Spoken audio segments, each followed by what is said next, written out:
You ever walk into an old, historic cathedral, look up at all those stone figures of saints and angels, and have a thought kind of bubble up? Wait a second. Aren't these idols? I mean, it's a fair question. It touches on art, on history, and, yeah, on one of the most famous commandments in the entire Bible. Okay, let's dive in and really unpack the theology behind all these statues. So here's the central problem, right? You can't miss it. On one hand, you've got the book of Exodus, and the command is about as clear as it gets. You shall not make for yourself a graven image.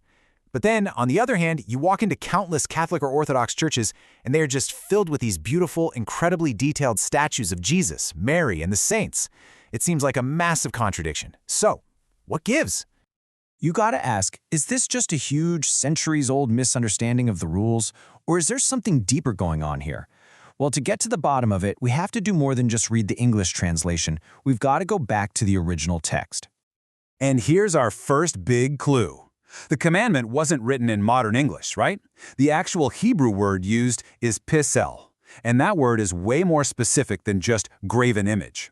A pisel is an object that is carved for one reason and one reason only, to be worshipped as a god. And that right there, that's the heart of the matter. The biblical rule isn't some blanket ban on art. It's a ban on idolatry. The sin isn't in carving a piece of wood or stone. The sin is in taking that thing you made and treating it like it's the creator.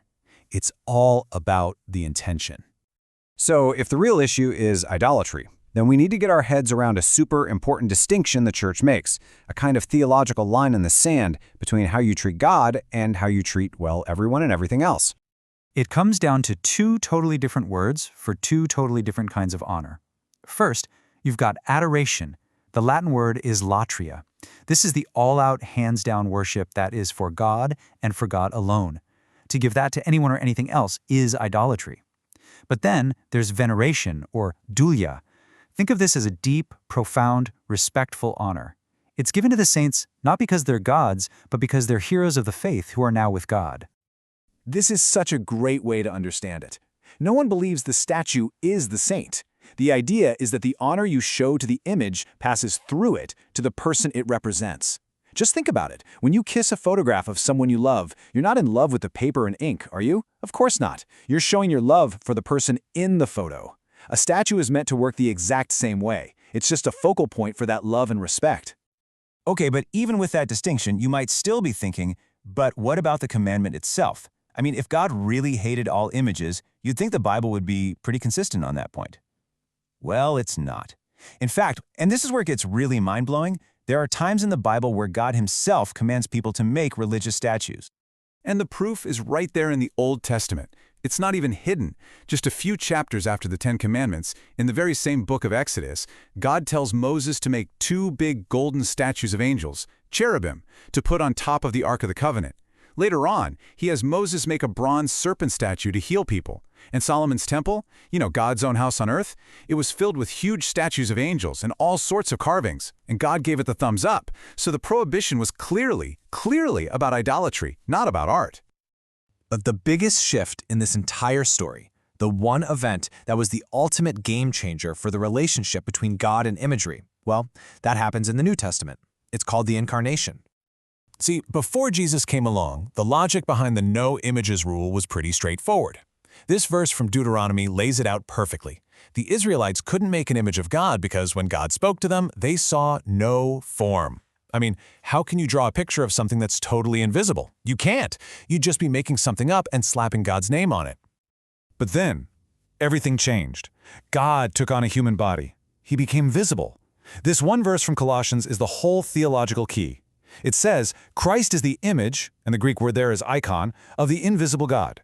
By becoming a man, God gave us a face we could see.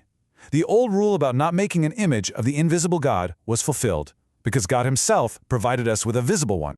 So, we've looked at what the commandment really meant. We've seen how God himself actually ordered images to be made. And we've seen how Jesus' arrival changed the game completely. But why does any of this really matter? Why defend the practice? Well, as it turns out, it's about a lot more than just church decor. When you get down to it, these statues have a really deep theological job. They're a constant, physical, three-dimensional reminder that God truly became human, with a real face, real hands, real feet.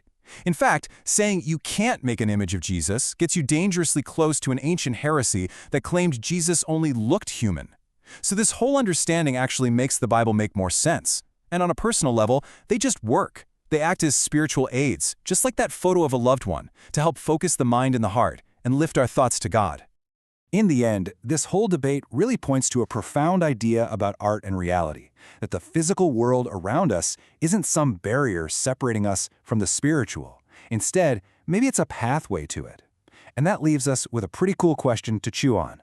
We all know art can show us the world we see, but can it also be a window into the world we don't?